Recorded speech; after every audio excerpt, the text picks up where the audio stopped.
नमस्कार, मैं राघवेंद्र साहू न्यूज़ 18 छत्तीसगढ़ के खास कार्यक्रम कहता है वोटर में आप सभी का स्वागत करता हूं। आज हम रायपुर लोकसभा के रायपुर उत्तर विधानसभा क्षेत्र में हैं, जो कि 2008 के परिसीमन के बाद ये नया विधानसभा क्षेत्र बना था।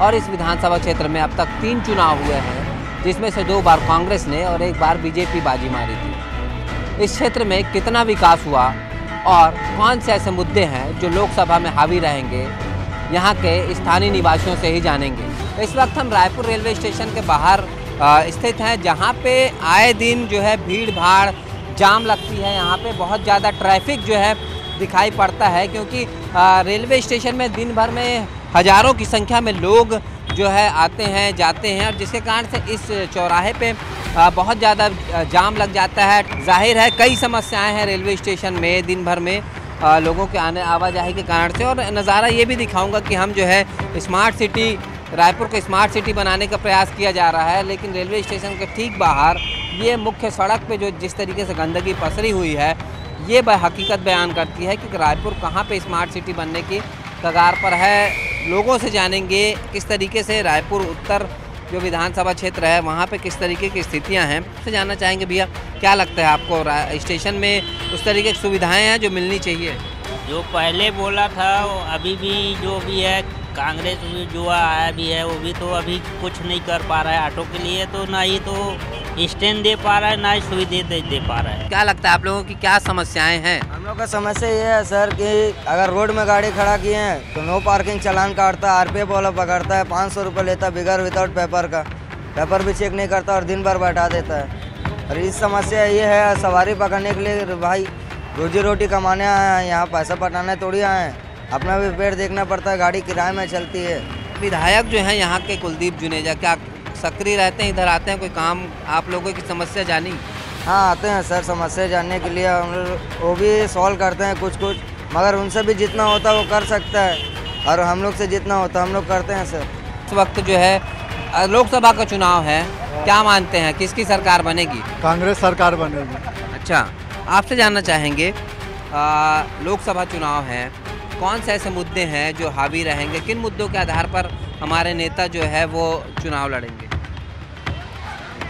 अब ऐसा है कि अभी जो है सरकार जो है नरेंद्र मोदी जी की केंद्र में सरकार है, और इसके मुद्दे छत्तीसगढ़ के हिसाब से देखा जाए तो कांग्रेस हटाओ देश बचाओ। किस रूप में आकलन करते हैं आप केंद्र सरकार के काम को? आकलन ऐसा है, केंद्र सरकार के हिसाब से जो काम किए जा रहे हैं वो काफ़ी बेहतर और अच्छे हैं। और मैं तो अभी छत्तीसगढ़ में, जैसे छत्तीसगढ़ के बारे में कहना चाहूँगा कि छत्तीसगढ़ में अगर कोई काम अभी रुका हुआ है तो आने वाले समय में वो पूरा हो जाएगा। जो भी सरकार अभी बैठी है उसके बारे में कहना उचित नहीं है ना। ज़्यादा दिन नहीं हुए हैं अभी, क्योंकि सरकार को ज़्यादा दिन हुए नहीं है। इस चुनाव के बाद पता चलेगा कि सरकार क्या कदम उठा रही है, किस मुद्दे पर कदम उठा रही है। रायपुर लोकसभा की बात करें तो जो प्रत्याशी के आधार पर आप लोग वोट करेंगे, किसे बेहतर प्रत्याशी मानते हैं? दोनों, चूँकि एक वर्तमान महापौर है, एक पूर्व महापौर। तो हम लोग तो ये अपना प्रमोद दुबे जी हैं, वो महापौर रह चुके हैं, यहाँ गरीबों का बहुत सा काम करे हैं और बैठक भी करते हैं। मतलब कोई भी गरीब आदमी उनके पास जाता है, पूरा सुनवाई करते हैं, उनका समस्या का हल निकालते हैं। और सुनील सोनी जी तो हमें नहीं से लग रहा है कि सुनील सोनी जी करेगा, क्योंकि यहाँ भाजपा सरकार ठीक थी रमन सिंह, लेकिन उनके कुछ मंत्री बहुत गलत थे। राष्ट्रीय मुद्दे, स्थानीय मुद्दे या हमारे खुद के मुद्दे क्या मायने रखते हैं चुनाव में? हम तो यही चाहेंगे कि हमारा केंद्र सरकार में भी हमारा कांग्रेस सरकार आ जाए तो हमारा पूरा काम होगा सब जगह। अगर केंद्र सरकार में नहीं आ रही है कांग्रेस तो फिर काम का यहाँ बहुत थोड़ा दिक्कत जाएगी। क्या मानते हैं, सरकार बदलना चाहिए केंद्र में इस बार? बदलना चाहिए, केंद्र में सरकार बदलना बहुत ज़रूरी है, नहीं तो आगे आने वाला समय में मतलब दिक्कत जाएगा बहुत। क्या ऐसे काम है जो ये सरकार नहीं कर पाई, केंद्र की जो सरकार है बीजेपी की? क्या कमियां, मतलब अगर हम कमी बताते हैं तो ये है कि यहाँ पे जो है जाटवार का काम हो रहा है, जाटवार काम हो रहा है। और क्या है कि बदलने के लिए बहुत ज़रूरी है, और ये तो नहीं बदला जाएगा तो ज़्यादा जाटवार फैल जाएगा। रोजगार का मुद्दे पे चुनाव नहीं लड़ा जा रहा अभी? जाटवार का मुद्दा हो रहा है और रोजगार कुछ नहीं दिया जा रहा है। मोदी जी ने बोला था 15 लाख देने के लिए और 2 करोड़ युवा का नौकरी देने के लिए हर साल, वो भी नहीं मिला। अच्छा, राहुल गांधी ने कहा है कि अगर उनकी सरकार बनती है तो जो कम तनख्वाह पाते हैं, जिनके बहुत कम सैलरी है, उनको 72,000 रुपये सालाना दिया जाएगा, क्या मानते हैं? वो देंगे, हमको यकीन है वो देंगे हमको पूरा। वो जो बोले वो 9 दिन नहीं हुआ था बने, उन्हें अपने गरीबों का, किसानों का माफ़ किया, यानी हमको भरोसा है। मुद्दे क्या मुद्दे, जातिवाद का मुद्दा बीजेपी ज़्यादा करता है। कांग्रेस में कोई मुद्दा वो नहीं रहता जातवाद का, लेकिन बीजेपी ज़्यादा जातवाद का रहता है। हिंदू मुस्लिम को लड़ाई झगड़ा दुनिया भर का करवाना चाहती है, लेकिन देश में सबको भाईचारा बन के रहना चाहिए और सरकार वो आना चाहिए जो अच्छी सरकार है और जो सबको लेके चले। जाहिर है लोगों से बातचीत के आधार पर यही लगता है कि जातिवाद की राजनीति नहीं होनी चाहिए, धर्म के नाम पर लड़ाना नहीं चाहिए और कहीं ना कहीं बदलाव की बात यहाँ पे लोग कर रहे हैं। रायपुर उत्तर विधानसभा क्षेत्र के बस स्टैंड में इस वक्त हम उपस्थित हैं। बस स्टैंड में कई समस्याएं हैं जिनसे लोग जूझ रहे हैं, लेकिन इन समस्याओं का हल कितना हुआ कितना नहीं हुआ, व्यापारी हैं वो भी परेशान रहते हैं। पहले बस स्टैंड से शुरू करेंगे, आप चूँकि बस स्टैंड के दुकानदार हैं, क्या मानते हैं बस स्टैंड बेहतर है राजधानी के स्तर का? सुरक्षा की बहुत सारी कमी है, पानी की व्यवस्था ठीक नहीं है, कोई सुविधा बस स्टैंड में नहीं है, जबकि राजधानी का, छत्तीसगढ़ की राजधानी का प्रथम बस स्टैंड कुलदीप जुनेजा हो गए हैं, वो कितने सक्रिय हैं विधायक के तौर पर? श्रीचंद सुंदरानी फिर भी 2-4 महीने में एक बार निरीक्षण बस स्टैंड का जरूर करके जाते थे, लेकिन अभी जो नए अपने विधायक जी हैं वो मुझे नहीं लगा कि एक बार भी यहाँ बस स्टैंड में आए हैं, अपनी उपस्थिति दर्ज किए हैं, लोगों का हाल चाल जानने की कोशिश की, ऐसा कुछ नहीं दिखा। भैया आपसे जानना चाहेंगे, लोकसभा चुनाव है, किन मुद्दों के आधार पर आप वोट करेंगे? कौन से मुद्दे होंगे जो क्लिक करेंगे आपको कि इनके आधार पर मैं वोट डालूँ? अभी मैं सुलभ गया था, मैं सुलभ में भी इतनी गंदगी से पूरा जूझ रहे हैं लोग, और वहाँ 10 रुपये दे के हम सुलभ चौसाले गए थे, लेकिन महापौर को इतना वैसे नहीं करना चाहिए। प्रमोद दुबे जी यहाँ के महापौर है और लोकसभा के शायद प्रत्याशी भी हैं, वो चुनाव लड़ रहे हैं, तो मेरे ख्याल से लगता है कि महापौर को ये संदेश जरूरी है अभी भैया और बोले तो वोट तो वैसे करना ही है, वोट अधिकार है। क्या मानते हैं किन मुद्दों के आधार पर वोट करेंगे? पीएम मोदी। क्यों? उन्होंने वर्क इतना अच्छे से किया है और इतना हमारे देश के लिए इतना विकास किए हैं, तो पीएम मोदी। किस आधार पर वोट करेंगे आप और कौन बेहतर प्रत्याशी है आपकी नज़र में? भाजपा ही ठीक है, भाजपा, क्योंकि कांग्रेस का काम हम लोग देख चुके हैं और भाजपा का भी देख चुके हैं, और भाजपा ने वाकई में विकास तो किया है। अच्छा, यहाँ के सांसद थे रमेश बैस, 7 बार के सांसद हैं, कितने सक्रिय थे? हमको तो पसंद नहीं है, इसीलिए टिकट कटवा दिया आप लोग। उनका टिकट काट के सुनील सोनी को दिया गया है, क्या मानते हैं क्यों दिया गया? रमेश बैस के काम को हमको आज तक समझ में ही नहीं आया कि उसने क्या किया है क्या नहीं किया। आपसे जानना चाहेंगे, लोकसभा चुनाव है, क्या मानते हैं किन मुद्दों के आधार पर वोट करेंगे आप? चूँकि आप युवा भी हैं, रोजगार का मुद्दा है, भ्रष्टाचार का मुद्दा है, महंगाई का मुद्दा है, क्या मानते हैं किन मुद्दों के आधार पर वोट करेंगे? मैं बेरोजगारी के मुद्दे पे वोट करूँगा, क्योंकि बेरोजगारी जो है बहुत ज़्यादा बढ़ चुका है ना, और दूसरा भ्रष्टाचार। ये 2 चीज़ों को ख़त्म करना उतना ही ज़रूरी है जितना कि इंसान ने अपने आप के बुराई को ख़त्म करना। तो कौन ये कर पाएगा ऐसा लगता है आपको? अब इसके बारे में तो चुनाव के नतीजे आने के बाद ही पता चलेगा। अभी जो नया भाजपा का हल हटा के तुमने कांग्रेस का सरकार बनाया, ठीक काम कर रहे थे प्रदेश में? कहाँ अभी कोई कुछ नहीं करा थे भैया, कोई सुनाते नहीं करा थे। नल नहीं है, पानी नहीं, बच्चा मन स्कूल जाते रही, सो भी बंद हो गए, पानी भी ना। और पानी है बत्ते बहुत दूर में। हम इस वक्त पंडरी के कपड़ा बाजार में हैं, जो कि छत्तीसगढ़ का सबसे बड़ा थोक बाजार है कपड़ों का। पूरे प्रदेश भर में यहाँ से कपड़े जाते हैं। क्या मानते हैं आप, लोकसभा का चुनाव है, वोट मांगने नेता आएंगे, क्या मुद्दे? चूँकि जीएसटी एक बड़ा मसला है जिसको लेकर व्यापारियों के अलग अलग राय है, आपसे जानना चाहेंगे कितना जीएसटी कारण आप लोगों को फायदा हुआ, नुकसान हुआ, क्या सोचना है? भैया जीएसटी के कारण तो फ़ायदा और नुकसान दोनों हुआ है व्यापार में, पर ये भारतीय राजनीति के सबसे खराब दौर है। यहाँ ये ऐसा चुनाव है पहला जहाँ पे जनहित के मुद्दे गायब हैं। कोई भी नेता, कोई भी कार्यकर्ता जनहित की बात नहीं कर रहा, वो सिर्फ धर्म की, जाति की, राष्ट्रीयता की बात करके चुनाव जीतने हारने पे लगे हुए हैं। इसलिए ये चुनाव में ऐसा व्यापारी, ऐसा पब्लिक हमको वोट देने की इच्छा ही नहीं है, क्योंकि जो एक बेसिक मुद्दे हैं वो सब पूरी तरीके से गायब है। पिछला चुनाव हुआ था, महंगाई, भ्रष्टाचार, और ये तमाम मुद्दे, बेरोजगारी, क्या लगता है आपको कि इस चुनाव में भी वो मुद्दे हैं? बेरोजगारी, भ्रष्टाचार, महंगाई, कोई वो मुद्दे तो बिल्कुल छुप गए हैं। उस मुद्दों को हटाकर दूसरे तरीके से चुनाव लड़ा जा रहा है जो कि गलत है, और राष्ट्र हित में इस तरीके का चुनाव नहीं होना चाहिए। जो पब्लिक की ज़मीनी स्तर पे जो ज़रूरत है, चाहे जीएसटी ले लो, नोटबंदी ले लो, और जो दूसरे मुद्दे हैं, बेरोजगारी, जो सबसे बड़ा मुद्दा है बेरोजगारी, उस मुद्दे को पीछे ढकेल कर दूसरे मुद्दों को लाकर ये चुनाव लड़ा जा रहा है। क्या समाधान हमारे नज़रिए में दिखता है? समाधान ये है, गवर्नमेंट कोई सी भी आए, चाहे कांग्रेस की आए चाहे बीजेपी की आए, गवर्नमेंट जो भी आए उसको सबसे पहले अपने देश के जो युवा लोग हैं, जो आगे भविष्य को फॉलो करेंगे, जो आगे भविष्य को, देश के भविष्य को आगे बढ़ाएंगे, उनके लिए सोचना चाहिए। हम वोट करने जाएंगे तो बेसिकली जो नेता इस चीज़ को लेके चलेगा उसको वोट करने जाएंगे। महिलाओं के लिए कौन से मुद्दे होंगे? महंगाई, एक हर परिवार में महिलाएं ही चूँकि घर परिवार चलाती हैं, घर का बजट देखती हैं, क्या इस बार महंगाई का मुद्दा गायब है? महंगाई है, नहीं है? मोदी आने के बाद महंगाई का मुद्दा तो कम हुआ ही है।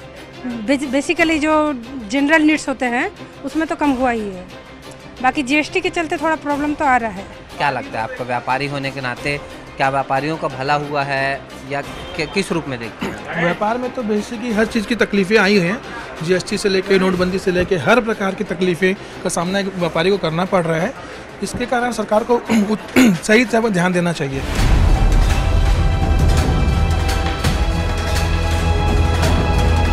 रिक्शा चलाकर अपना जीवन यापन करने वाले कुछ लोग हमारे साथ हैं। इनसे जानेंगे इनके जीवन में क्या बदलाव आया है। क्या लगता है भैया, फिर से लोकसभा का चुनाव आ रहा है, नेता जो हैं आपके घर तक वोट मांगने आएंगे, किस तरीके से, किन मुद्दों के आधार पर आप वोट करोगे? आपके जीवन में कुछ बदलाव देखते हैं? अब का कहन भैया, आप ये देख झनला दे रहे हैं, देखे हैं। हाँ, भाजपा सरकार है कुछ नहीं करी, आवास अधूरा है, साल भर हो गए, एक किस्त मिले है, दूसरा किस्त पर जरूरत हम तो अभी भी किस्त नहीं मिले। हाँ, मकान अधूरा है, झुग्गी झोपड़ी में तोड़वा दी से इसने, अधूरा निवास करा था, जीवन यापन करा था, रिक्शा चला था। अब हम गाँव है, यहाँ रिक्शा चलाए बड़ा हम रायपुर। आप लोग कभी विधायक से कोई शिकायत करते हैं या फिर अधिकारियों से, क्या जवाब मिलता है? हाँ हाँ बस बोलता है, कुछ नहीं करता। क्या करता है भैया, हाँ बोल दिया, बस चुनाव लेते था, हाँ बोल दी, उसके बाद में कुछ नहीं दिखा करे ना। गांव में एक बार आ गए थे वोट मांगे, बार दोबारा आना नहीं है। सरकार कुछ योजना बनाते तुम मन बार, आम आदमी बार या मजदूर आदमी बार, कोई ऐसा लगता है कि कुछ योजना बनाते? फार्म उराम भरे रहेगा, क्यों बाला फार्म भरे रिक्शा पर मिल रही, गरीब आदमी थे कहीं मिलबे नहीं करी छे। किराया का रिक्शा चलाते? हाँ, किराया से चलाते हैं भैया। कितना साल से रिक्शा चलाते हैं? मोला 20-25 साल हो गए। आप आपसे जानना चाहेंगे, क्या मानते हैं कौन से मुद्दों के आधार पर वोट डालेंगे आप? देखिए, मुद्दा तो वही है, पुराना ढर्रा लगा हुआ है सबका, जैसे पिछले बार भी हुआ था वैसे अभी बार भी हुआ है। लेकिन मोदी जी ने जो जिस तरीके से जो काम कर रहे हैं, काम के आधार पर नहीं कर रहे, नाम के आधार पर काम कर रहे हैं, और वो वोटिंग के हिसाब से, जिस हिसाब से वो काम करना चाह रहे हैं, उनका आधार जो रहेगा, सिर्फ मुद्दा जो रहेगा सिर्फ छाती ठोकने का, 56 इंच का। जिस तरीके से उन्होंने एडवर्टाइजिंग कर रहे हैं, आज तक शुरू से उन्होंने सिर्फ अपने को हाईलाइट किया है, देश को हाईलाइट नहीं किया, देश को उन्होंने ढकेल दिया है कोने में। जिस तरीके से मीडियाबाजी कर रहे हैं, जितना पैसा वो मीडिया में खर्चा कर रहे हैं, वो इतना पैसा अगर समाज में करते, आवाम में खर्चा करते, तो आज उनका नाम भी होता। अच्छा, स्थानीय मुद्दों पे अगर बात करें तो जो दोनों प्रत्याशी हैं, क्या मानते हैं कौन बेहतर प्रत्याशी है और क्यों? देखिए, महापौर बेहतर प्रत्याशी जो अभी खड़े हुए हैं हमारे प्रमोद दुबे जी, क्योंकि उन्होंने बहुत साफ़ सफाई के मामले में और जगह जगह हर जगह में उन्होंने सर्वे करते हैं।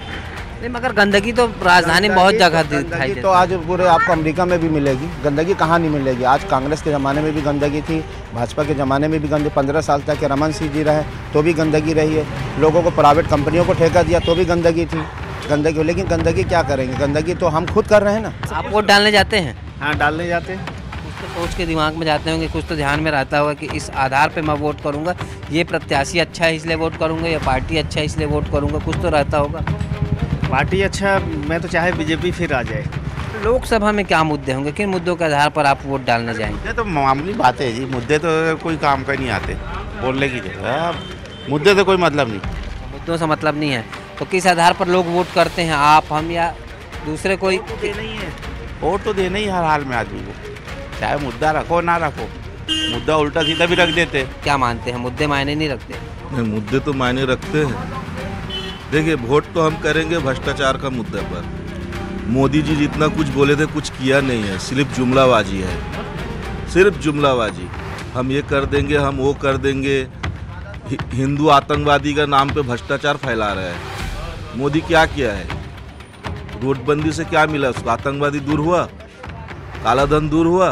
कुछ नहीं हुआ, सिर्फ जुमलाबाजी है, कुछ नहीं। कांग्रेस का ही सरकार आना चाहिए। आपसे जानना चाहेंगे क्या लगता है नोटबंदी से वास्तव में नुकसान हुआ है लोगों को? बहुत नुकसान हुआ, शादी ब्याह रुक दिया सबका घर में, बर्बाद कर दिया देश को। क्या होना चाहिए, मतलब क्या बदलाव हम चाहते हैं? कांग्रेस आना चाहिए। रायपुर उत्तर विधानसभा क्षेत्र के विधायक कुलदीप जुनेजा हमारे साथ हैं, उन्हीं से जानेंगे ये जो जीत आपको मिली थी विधानसभा चुनाव में, क्या मानते हैं, क्या उसके पीछे वजह रही, कांग्रेस की लहर थी या क्या वजह से आपने जीत दर्ज की, क्या मानते हैं? पुनिया जी और भूपेश बघेल जी ने प्रदेश के अंदर में बूथ वाइज सिस्टम, बूथ क्या होता है इन्होंने बताया हमारे को, और एक एक बूथ पे जा जाके इन्होंने लोगों की मीटिंग ली, बूथ को मजबूत किया। और जब घोषणा पत्र आया तो घोषणा पत्र आने के बाद में करीब करीब पूरा एक तरफा हो गया मामला कि कांग्रेस पूरी चुनाव जीतेगी। उसको लेकर मेरी जीत, इसको लेकर मैं चुनाव जीता हूँ। 2008 में आप विधायक थे, फिर 2013 में जो हार हुई थी पिछले चुनाव में, मतलब क्या वजह रही? और फिर आपने एक बार सुंदरानी को, जो भी वजह थी हार की, हार जीत चलता रहता है, लेकिन हारने के बाद मैं 5 साल कभी घर में नहीं बैठा। 5 साल जनता के बीच में रहा, जनता के बीच में सक्रिय रहा, जनता के सुख दुख में उठता रहा हूँ। इसीलिए जनता ने फिर मुझ पर विश्वास किया और ये जीत जनता की है। क्या लगता है ऐसे कौन से विकास के कार्य आपको लगता है आपके क्षेत्र में होने चाहिए जिसके लिए आप प्रयास करेंगे? सरकार भी आपकी है और विधायक भी है। मूलभूत सुविधाएं जो है सबसे ज़्यादा आवश्यकता उसकी रहती है। राजधानी के अंदर में आज भी 15 साल से इनकी सरकार रही, आज तक मूलभूत सुविधा पूरी तरीके से उपलब्ध नहीं करा पाए। और 15 साल की सरकार और हमारा 3 महीने का कार्यकाल इनके ऊपर भारी पड़ गया। माननीय मुख्यमंत्री भूपेश बघेल जी ने 3 माह में वैसे काम करके दिखा दिए कि लोग 15 साल की सरकार को भूल गए। लोकसभा में क्या मानते हैं आपके क्षेत्र से आपने 17,000 से अधिक वोटों से जीत दर्ज की है, क्या ये लीड बरकरार रहेगी कि राष्ट्रीय स्तर के मुद्दे मायने रखेंगे? देखिए बरकरार रहेगी लीड, उससे ज़्यादा ही लीड से जीतेंगे। तौर पे कुलदीप जुनेजा का दावा है कि जो लीड उन्होंने विधानसभा में कांग्रेस पार्टी को दिलाई है, लोकसभा चुनाव में भी वो लीड बरकरार रहेगी और उससे ज़्यादा संख्या से वोट जो है इस क्षेत्र के लोगों का कांग्रेस को मिलेगा। रायपुर उत्तर विधानसभा क्षेत्र के पूर्व विधायक श्रीचंद सुंदरानी हमारे साथ हैं, इनसे जानेंगे आपने अपने 5 साल के कार्यकाल में किस तरीके का विकास रायपुर उत्तर के लिए किया है और क्या कमियां रह गई ऐसा आपको लगता है? देखिए, कमी की बात करेंगे तो विकास के कामों का कोई अंत नहीं होता, लेकिन मैंने 600 करोड़ रुपए के विकास के काम कराए, नियमित जनता के बीच में रहा, 5 साल जनता के बीच में रहा, मूलभूत आवश्यकताओं को पूरा किया मैंने। एक एक घर से मेरा नाता था। ये परिस्थितियाँ थी विधानसभा चुनाव में, एक तरफा पार्टी के विरुद्ध हवा चली और हम लोग सब उसमें हार गए, लेकिन इसका लाभ हमको लोकसभा चुनाव में मिलेगा। लोकसभा चुनाव में क्या मानते हैं, दोनों जो है पूर्व महापौर और वर्तमान महापौर के बीच जो है चुनावी द्वंद्व है, किसको भारी देखते हैं और क्या वजह पाते हैं? देखिए, ये लड़ाई पूर्व महापौर और महापौर की नहीं है, ये लड़ाई है मोदी जी और वर्सेस राहुल गांधी। और निश्चित रूप से देश की जनता ने मन बना लिया है मोदी जी को प्रधानमंत्री फिर से बनाने का, और उत्तर विधानसभा में आप देखिएगा एक तरफा परिणाम आएंगे। तो क्या स्थानीय जो खड़े हो रहे हैं, क्या उनका योगदान किसी तरीके से नहीं है, या स्थानीय जो प्रत्याशी हैं वो मायने नहीं रखते? न जाति पे वोट होगा, न स्थानीय मुद्दों पे वोट होगा। देश की राजनीति, देश का भविष्य, राष्ट्रवाद के मुद्दे पर यह चुनाव होगा। और मोदी जी ने जो 5 साल में विकास के काम किए, केंद्र सरकार की जो उपलब्धियां, उस पे होगा। 55 साल के कांग्रेस के विनाश पे होगा। 10-1 का रेशियो है अभी छत्तीसगढ़ में। लोकसभा चुनाव के बाद जब परिणाम आएंगे तो क्या लगता है आपको, ये रेशियो बरकरार रहेगा, बढ़ेगा, घटेगा, क्या उम्मीद? लगभग यही स्थिति रहेगी। जाहिर है श्रीचंद सुंदरानी का साफ तौर पे कहना है कि जब 23 मई को रिजल्ट आएगा तो जो छत्तीसगढ़ में स्थिति पहले भाजपा की थी, इसी तरीके की स्थिति रहेगा, ये दावा वो कर रहे हैं। चुनावी वादों और दावों को लेकर दोनों ही दलों की अपनी अपनी दलीलें हैं, लेकिन लोकतंत्र के भाग्य विधाता जनता जनार्दन किनके वादों पर विश्वास करती है, ये तो आने वाले 23 मई को स्पष्ट हो ही जाएगा। कहता है वोटर में आज के लिए बस इतना ही। मुझे दीजिए इजाज़त।